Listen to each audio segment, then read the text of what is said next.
Hello friends, Anika this side. आज हम लोग दो स्टॉक के बारे में डिस्कस करने वाले हैं।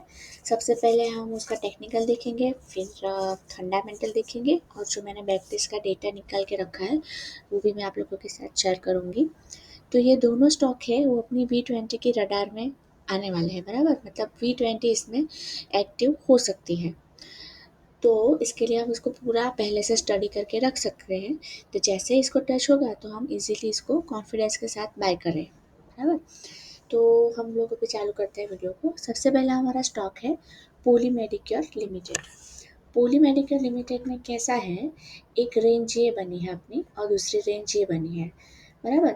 तो ये भी एक्टिव है और ये एक्टिव होने वाली है, लेकिन हमारी स्ट्रेटजी के रूल्स के हिसाब से ये जो ब्लैक लाइन है वो 200 DMA की लाइन है, तो इसके नीचे अपनी कैंडल्स होनी चाहिए जो रेंज बनेगी उसकी।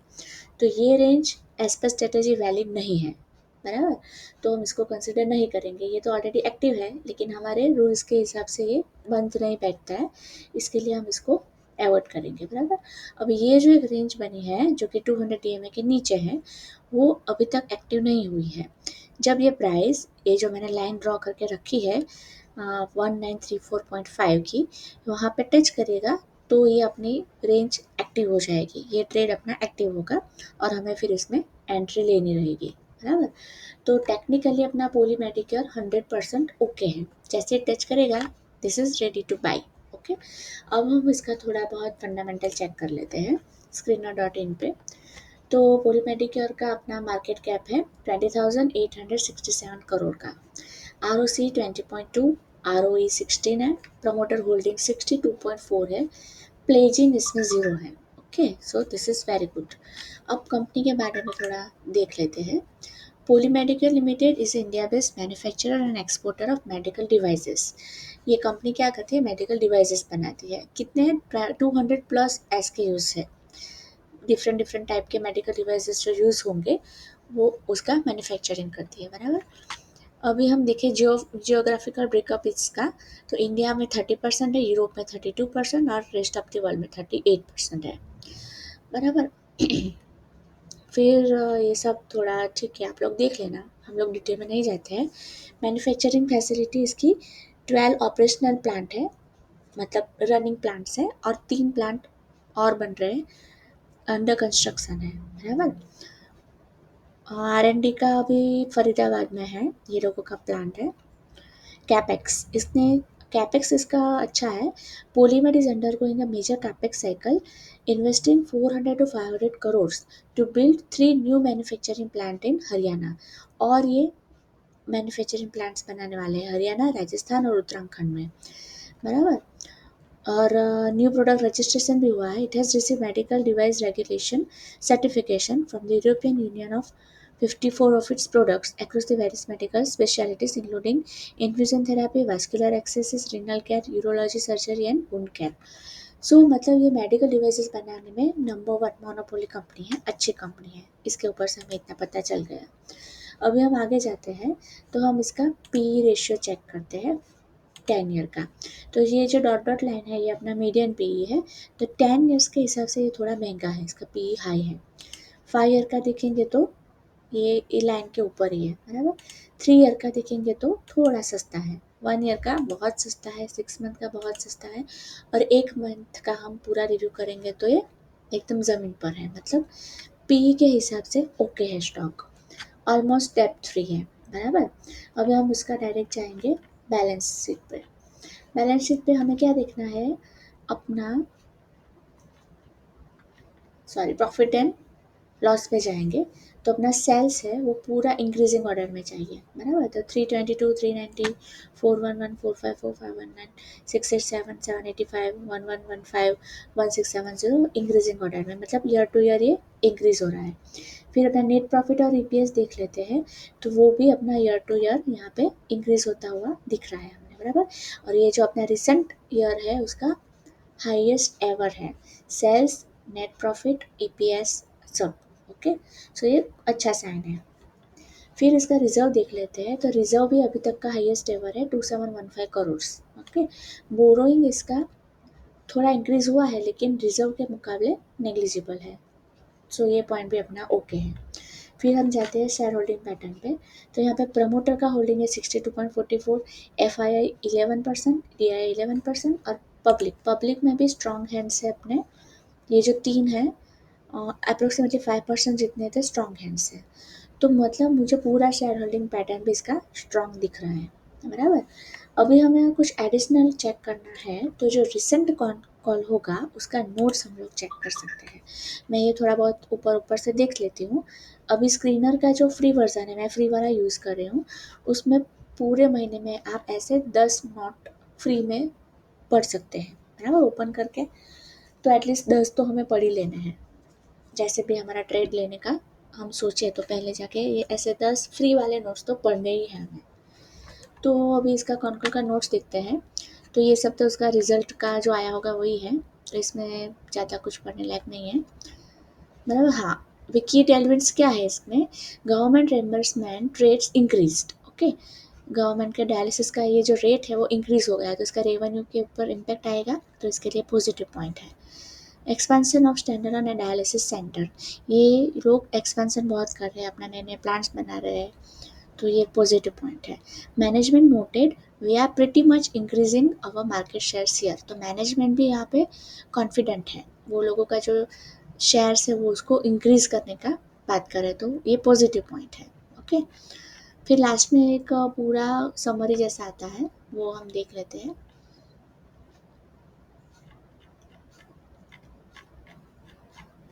Overall management remains confident but cautious. हाँ, कॉशियस क्यों है पता है, क्योंकि इसमें ये जो फार्मा वाला है पूरा फील्ड, तो इस टैरिफ का डर रहेगा इसमें, बराबर। ये ऊपर भी कॉन्कॉल में लिखा होगा, दे ये रहा, रिस्क एंड चैलेंजेस में है, हेडविंड्स में है, global trade uncertainty, tariff, geopolitical fluxes, तो ये तो हमेशा रहता ही है, बराबर। तो ये बहुत मेजर पॉइंट नहीं है।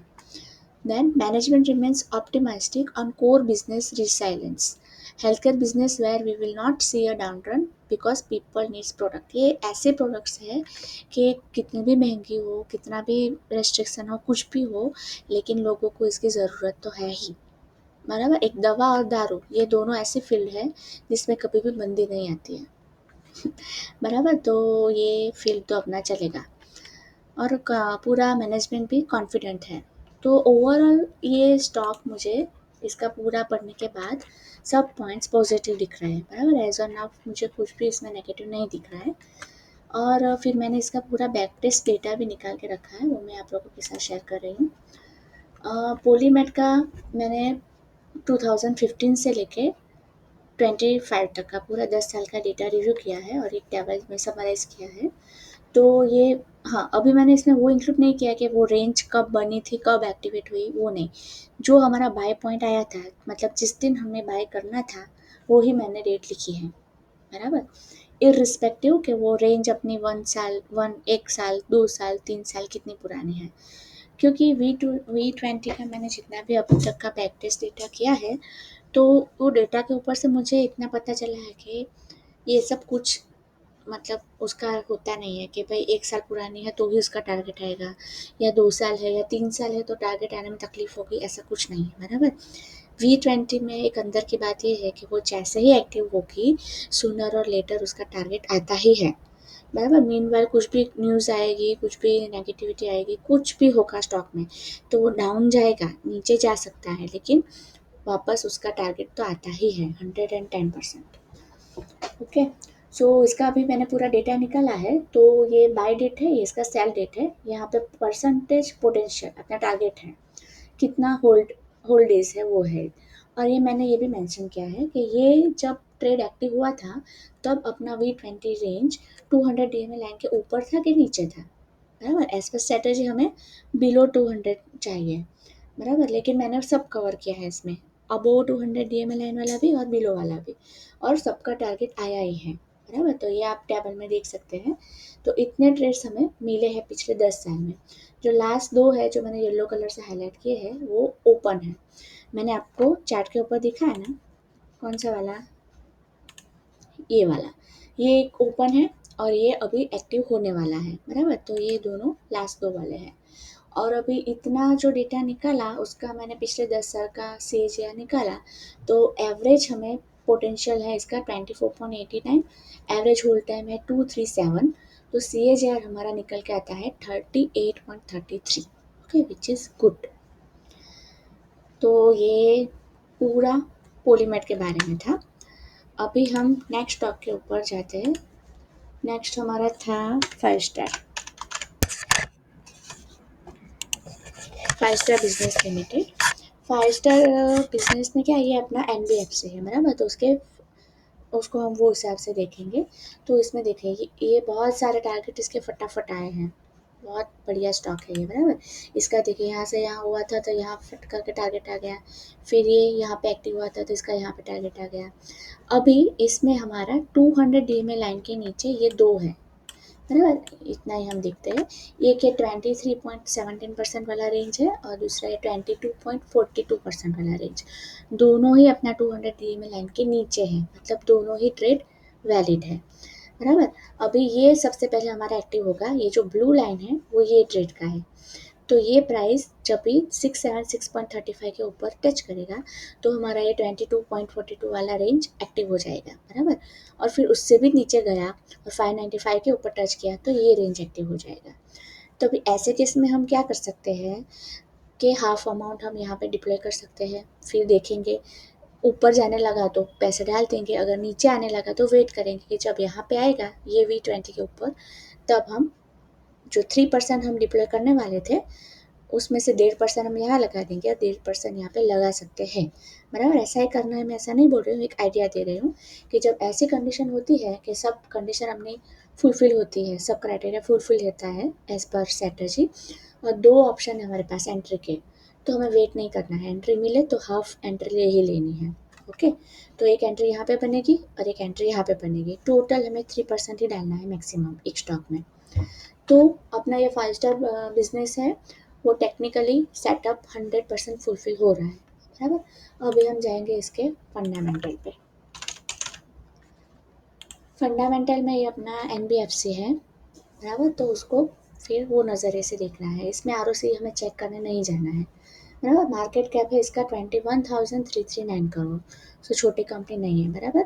ROE हमें 10 चाहिए, इसमें 18.6 है, सो वेल। प्रमोटर होल्डिंग इसमें कम है, कम क्यों है वो हम नीचे देखेंगे शेयर होल्डिंग पैटर्न में बराबर। अभी इसका हम PE का देख लेते हैं, 5 ईयर का PE रेशियो, तो ये मीडियन से नीचे है। 3 ईयर का वो भी मीडियन से नीचे है, 1 ईयर का वो भी मीडियन से नीचे है, 6 मंथ का नीचे है, 1 मंथ का तो एकदम नीचे है। मतलब ये PE वाइज अपना स्टॉक ओके है बाय करने के लिए बराबर। फिर हम जाएंगे इसके प्रॉफिट एंड लॉस में। तो इसका revenue year by year increase हो रहा है, हाईएस्ट एवर है। फिर इसका net profit year by year increase हो रहा है, हाईएस्ट एवर है। EPS इंक्रीज हो रहा है। फिर हम नेक्स्ट पेज पे जाएंगे बैलेंस शीट में। इसमें रिजर्व, इसमें अब ये NBFC है तो इसमें हमें ऐसा नहीं देखना है कि बोरोइंग ज़्यादा है, इसमें बोरोइंग ज़्यादा ही रहेगी। ओके, सो ये ओके है क्योंकि ये NBFC है, लोगों को लोन देगी बराबर, तो बोरोइंग तो उसकी ज़्यादा ही रहेगी। फिर इसका NPS भी चेक कर सकते हैं अगर हम चेक करना हो तो, यहाँ पे डेटा नहीं दिया है, इट्स ओके, चलो इतना डीप में जाने की भी ज़रूरत नहीं है। V200 है मतलब अच्छा स्टॉक ही है। फिर हम जाएंगे शेयर होल्डिंग पैटर्न में। तो प्रमोटर का हिस्सा इसमें है 21.47%, FII यहाँ पे है 58% बराबर, DII है 9.48%। अभी जो स्टॉक में FII और DII ही 60-70% है तो हमें कुछ ज़्यादा एनालिसिस करने की ज़रूरत ही नहीं है बराबर, क्योंकि FII DII का एनालिसिस एकदम टॉप रेट का होता है बराबर, हमारा एनालिसिस तो उसके सामने कुछ भी नहीं है। तो अगर वो लोगों ने ये कंपनी के अंदर पूरा एनालिसिस करने के बाद ही इतना फंड डाला होगा तो हमको तो इनके भरोसे ही बैठ जाना चाहिए ट्रेड में बराबर। तो मेरे हिसाब से इसमें भी सब ठीक है। इसका भी कौन कॉल अगर देखना है तो हम लेटेस्ट देख लेते हैं। फास्टर बिजनेस का कौन कॉल में लास्ट में ही देखते हैं, हम कंक्लूजन जो होगा वही देख लेते हैं। Five-Star delivered a strong financial year 25 despite significant regulatory and business headwind, particularly in Karnataka. Karnataka में तो बहुत सारा टेंशन रहता ही है, तो भी इसने अच्छा आउटपुट दिया है बराबर। फिर guidance of 26 is conservative but credible with medium term focus on quality, productivity, and measured expansion. Company is also preparing for organic foray into affordable housing and leveraging its deep southern bank branch network. Overall, the management tone is confident but with a clear bias for risk management and asset quality preservation over unbridled growth. मतलब इसका भी जो management है वो confident है, बराबर। F I D I ने भर भर के उसमें स्टेक बढ़ाया हुआ है, तो फंडामेंटली भी मेरे हिसाब से ये ओके है। अब इसका हम थोड़ा बैक टेस्ट डेटा देख लेते हैं, मैंने वो भी समराइज करके रखा है। ओके, अभी ये नया स्टॉक है, इसमें बहुत पुराना डेटा नहीं है मेरे पास, तो ये 2-3 साल का जो था डेटा वो मैंने निकाला है। तो इसमें क्या है, पोटेंशियल, एवरेज पोटेंशियल हमें मिला है 23.67% का। होल्डेज बहुत कम है, देखिए इसमें 91, 17, 14, और एवरेज होल्ड टाइम अपना निकल गया है 41 डेज, तो इसका सी एच आर है 210। ओके, और इसमें अभी तक जितने भी ट्रेड बने हैं सब 200 DMA लाइन के नीचे ही बने हैं, और अभी के जो रिसेंट दो है हमने चार्ट के ऊपर देखे, वो दोनों भी अपने 200 DMA लाइन के नीचे ही है। तो सब इसमें भी फेवरेबल मुझे दिख रहा है कंडीशन, टेक्निकली, फाइनेंशियली और बैक टेस्टिंग के हिसाब से। ओके, तो मेरी तरफ से कोई भी बाय सेल रिकमेंडेशन नहीं है, आप लोग भी अपनी तरफ से पूरा इसका एनालिसिस करना। जो मुझे लगा इसके ऊपर से डेटा शेयर करने लायक वो मैंने शेयर कर दिया है। अभी आपको कुछ भी डाउट हो तो आप मुझे कमेंट सेक्शन में बताना, और कोई स्टॉक के ऊपर अगर आपको डिटेल एनालिसिस सुनना है तो वो भी बताना, मैं ट्राई करूँगी टाइम निकाल के उसके ऊपर भी एक छोटा सा वीडियो हम बनाएंगे। तब तक के लिए सीखते रहिए, पैसे कमाते रहिए। Take care, good night.